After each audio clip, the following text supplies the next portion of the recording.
This negotiation is not the art of fantasy or the art of the ideal. It's the art of the possible, which is verifiable and clear in its capacity to be able to make Israel and the region safer. The fact is that Iran's ability to break out, George, will expand under this program. Therefore, Israel will be safer, the region will be safer.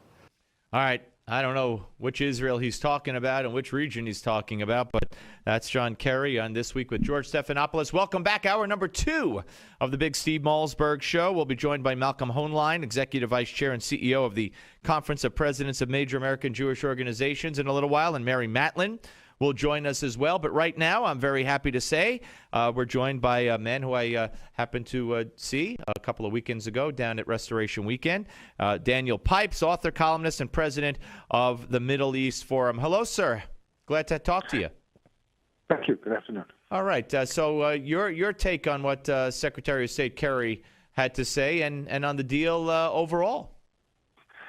He's the one who said recently that he's not stupid, which reminded me of Nixon saying that he's not a criminal. I think in general, when you have to make a statement like that, it does cast doubt. Well, on the deal, there's a lot to say. Let me note 2 facts that on Thursday, the Supreme Leader of Iran gave a vicious anti-American, anti-Israel, indeed even anti-Semitic talk, which the Secretary of State dismissed as unhelpful. And also, in the last couple of days, it turns out the Iranians have been shopping for intercontinental missiles in North Korea. And none of these things seem to make a difference, whether word or action that the Iranians take. That our side, the Obama administration, is so eager, so urgent for a deal that it really doesn't pay attention to what the realities are.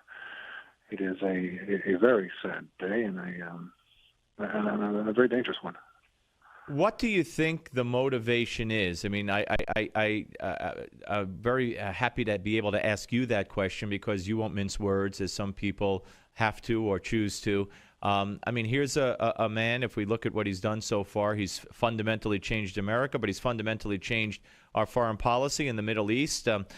Basically, you know, in whether it's in relationship with the Israelis and the Saudis and what he did in Libya and we're fighting alongside Al-Qaeda in Syria and his support for the Muslim Brotherhood. It's mind-boggling. So when you look at everything in context, you know, would he even mind if he did know that they were shopping for intercontinental ballistic missiles and that the Ayatollah said what he said? I mean, I'm sure he knows. Another way of putting your question is this intentional or is this a... Yeah. I think I'd put it as intentional. If, you know, we've all been watching Barack Obama now for some years, and he comes from the left wing of the Democratic Party, or to put it differently, he comes from the anti-American wing of the Democratic Party that sees the United States as a malign force in the world, sees bankers and industrialists as, you know, running American foreign policy, causing death and destruction, sees those same people as in charge in the United States and needing to be put down. And whether it be Obamacare or Geneva Pact, that's what he's doing. He faces a conundrum, really, at base, because on the one hand, he doesn't like the United States, as it has been. On the other hand, he wants to be seen as a great American president. And those are somewhat contradictory positions. But when push comes to shove, I think he's ready to sacrifice his reputation in order to bring down the United States, whether it be internationally or domestically. Now, as far as this deal goes, you know, right away, right off the bat, the foreign minister of Iran went on the Sunday shows and said, yes, we have the right to enrich uranium. It says so in 2 places in the deal. And John Kerry said, no, they have no right to enrich uranium. Now, many have said that this is the language was purposely ambiguous so that both can claim as they have claimed. But this is a key component. And to have this kind of disagreement on less than 24 hours after the deal was signed, I think speaks to where everybody's intentions are.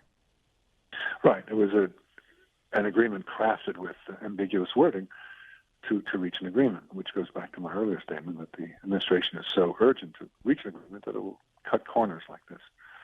And the details are secondary to the gleeful announcement that an agreement has been reached. But no, these things are not judged by their immediate aftermath. It's not what happens this week or next. It is the long-term implications, and I think it'll be quite clear in the long term that this was a very deeply mistaken agreement.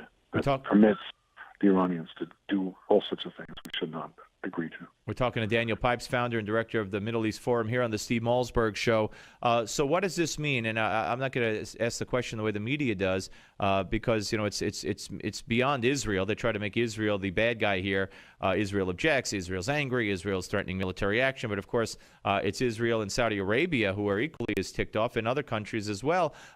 What do you think the chances are of any kind of Israeli action before the 6-month period of this agreement? And does this really tie Israel's hands, significantly? The Israeli statements since Sunday have been very clear that their hands are tied. They retain freedom of action. This is not an agreement that they're party to. I am inclined to think that they are not feeling that their hands are tied. Put it differently, the U.S.-Israel bond is a very deep one. The president is a key player in it, but he's not the only player. And the Israelis have a lot of support in this country, as expressed by Congress. And the fact that Congress is substantially, a majority of Congress, indeed, with support from both parties, is sympathetic to the Israelis, I think has great importance here.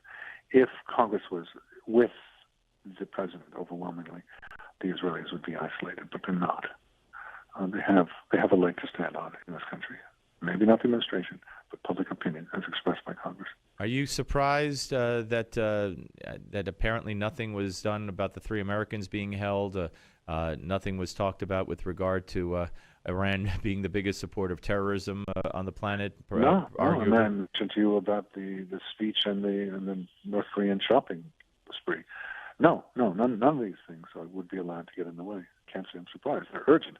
I've compared Secretary of State Kerry to a puppy dog that's just eager to get its bone and not interested in other things. I like that. I like that.